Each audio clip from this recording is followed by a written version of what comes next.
Shalom, selamat siang, salam sejahtera bagi kita semua. Perkenalkan nama saya Suciani, angkatan 2 mahasiswa Stikom Interstudi angkatan 2015 dengan jurusan penyiaran. Hari ini saya akan mempresentasikan karya ilmiah saya yang berjudul FOMO dalam Kebiasaan Generasi Z Menonton Platform Streaming, Studi pada Siswa-siswi SMA Saint Enoch Bogor. FOMO didefinisikan bahwa orang lain memiliki pengalaman berharga yang tidak dimiliki oleh orang lain. Sedangkan FOMO itu memiliki ciri khas yang ingin terus-menerus terhubung dengan apa yang orang lain hubungkan. Sedangkan generasi Z dikenal lebih individual, lebih global, dan lebih terbuka, dan sangat cepat masuk ke dalam dunia pekerjaan. Mereka memiliki jiwa entrepreneur dan juga yang paling penting generasi Z itu lebih ramah dengan teknologi. Fenomena FOMO itu sendiri itu ada juga terjadi di Indonesia. Menurut pernyataan dokter Rumah Sakit Cipto Mangunkusumo, Dr. Christina, bahwa fenomena FOMO terjadi di kalangan masyarakat Indonesia. Fenomena tersebut terus meningkat baik di kalangan orang tua maupun kalangan remaja dan anak-anak. Rumusan masalah dalam penelitian ini yaitu adalah apakah kebiasaan FOMO, kebiasaan menonton platform streaming mempengaruhi pengalaman FOMO seseorang, sedangkan tujuan daripada penelitian ini adalah untuk mengetahui pengaruh kebiasaan menonton siswa-siswi SMA Saint Enoch Bogor, Jawa Barat. Nah, rujukan utama dalam penelitian ini adalah karya ilmiah Nicole de Christopher 2018 yang membahas tentang bagaimana memahami dan menganalisis potensi implikasi terkait dengan konsumsi media sosial dan FOMO dan ingin melihat peran yang dimiliki oleh FOMO dalam mempengaruhi audiensnya dalam mengonsumsi berita melalui media sosial yang mereka miliki. Hasil daripada model penelitian yang digunakan yaitu adalah variabel X, penonton platform streaming terhadap variabel Y. Hipotesis penelitian yang digunakan yaitu jelaskan hubungan antara variabel X dan variabel Y. Metodologi penelitian itu, populasi dalam penelitian ini yaitu adalah siswa-siswi SMA Saint Enoch itu sendiri, yaitu tingkat 10 sampai 12 tahun ajaran 2020 sampai 2021. Sampel yang digunakan dalam penelitian ini adalah metode penelitian yaitu eksplanatif kuantitatif. Teknik sampelnya adalah total sampling atau mengambil seluruh populasi sampel yang didapatkan, yaitu sekitar 45 sampel. Teknik pengumpulan data dan pengembangan instrumennya, teknik pengumpulan datanya itu menggunakan metode survei. Sumber data utamanya kuesioner, sumber data sekundernya itu ada dari artikel, literatur, jurnal, sumber acuan, dan juga data kepustakaan.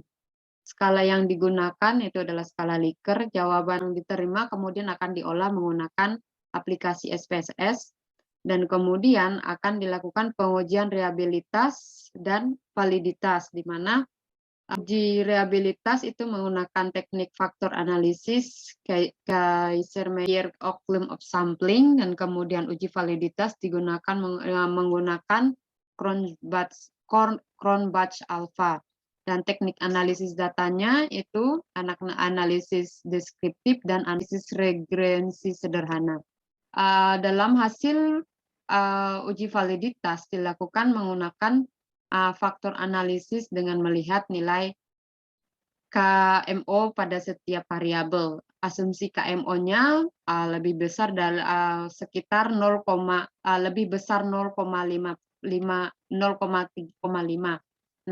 Nah, hasil dari faktor analisis itu variabel X atau pengalaman platform streaming memiliki nilai KMO sebesar 0,816, sedangkan variabel Y kan 0,8, yang artinya instrumen dinyatakan valid karena nilai KMO O-nya sudah melebihi batas signifikan, yaitu 0,5. Sedangkan dalam uji rehabilitas, standar nilai untuk menunjukkan bahwa instrumen tersebut rehabilitas yaitu lebih dari 0,6. Nah, hasil dari uji rehabilitas menunjukkan bahwa variabel X, penonton platform streaming memiliki nilai sebesar 0,948, sedangkan variabel Y bernilai 0,957. Hal tersebut mengidentifikasikan bahwa setiap instrumen pada penelitian ini memiliki tingkat rehabilitas. Dalam grafik nilai rata-rata mean, ini peneliti lakukan untuk mengetahui karakteristik setiap variabel, yaitu menggunakan garis kontur hingga memperoleh deskriptif penilaian responden. Grafik kontinum nilai mean rata-rata variabel X, yaitu hasil rata-rata yang paling rendah itu terdapat pada pernyataan X20, sedangkan nilai tertingginya yaitu 4,09 yang terdapat pada pernyataan X17. Kemudian grafik kontinum mean variabel Y, hasil rata-rata mean terendahnya terletak pada pernyataan Y9, sedangkan skor tertingginya itu berada pada pernyataan Y4 yang yaitu adalah tuh. Sedangkan untuk teknik analisis datanya, di mana Y sama dengan 0,967 plus 0,774. Nah, jika X sama dengan O, maka Y sama dengan O,967.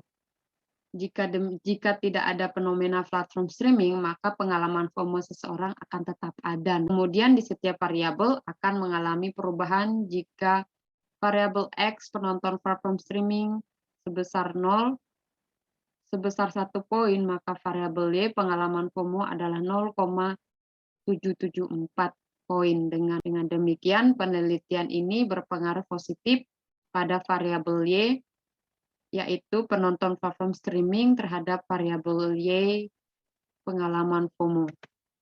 Teknik analisis datanya yaitu terdapat nilai koefisien korelasi pada variabel X terhadap pengalaman variabel Y, yaitu sebesar 0,75 atau 76%.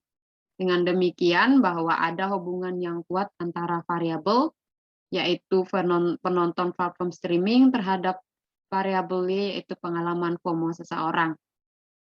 Nilai koefisien tersebut menjelaskan bahwa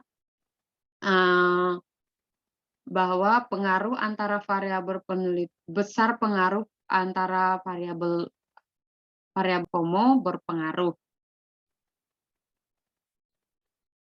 Dalam uji hipotesis, uji T dilakukan untuk mengetahui apakah variabel penonton platform streaming berpengaruh terhadap pengalaman FOMO seseorang. Kemudian mana hasil T hitung harus lebih besar dari T tabel, yaitu T hitung lebih besar dari T tabel sama dengan T 7,554 lebih besar daripada 2,01808, sehingga daerah penolakan menunjukkan bahwa hipotesis tersebut diterima. Dalam diskusi penelitian ini, di mana dalam hasil kumulatif persentase laki-laki lebih dominan daripada perempuan, yaitu sekitar. Kemudian fenomena ini sangat dikaitkan dengan pengembangan layanan digital yang bertujuan untuk menghubungkan pengguna satu sama lainnya.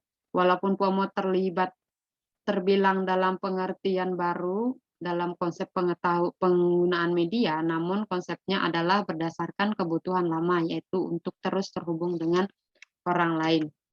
Kesimpulan dalam penelitian ini adalah adanya keinginan untuk terus-menerus mengikuti perkembangan teknologi seperti sekarang ini, munculnya perilaku yang lebih aktif akibat daripada FOMO, Saran daripada penelitian ini adalah, dengan adanya family time bersama anak-anak dan keluarga, sehingga, eee, keluarga diharapkan nih dapat memberikan pengertian dan penjelasan kepada anak-anak bahwa menggunakan smartphone secara berlebihan akan mengakibatkan akan berakibat fatal untuk kesehatan mental dan tubuh.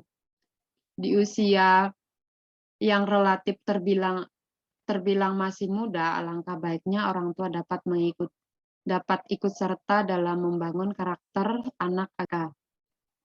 Sekian dan terima kasih daripada presentasi saya. Terima kasih saya ucapkan kepada para penguji hasil daripada presentasi saya.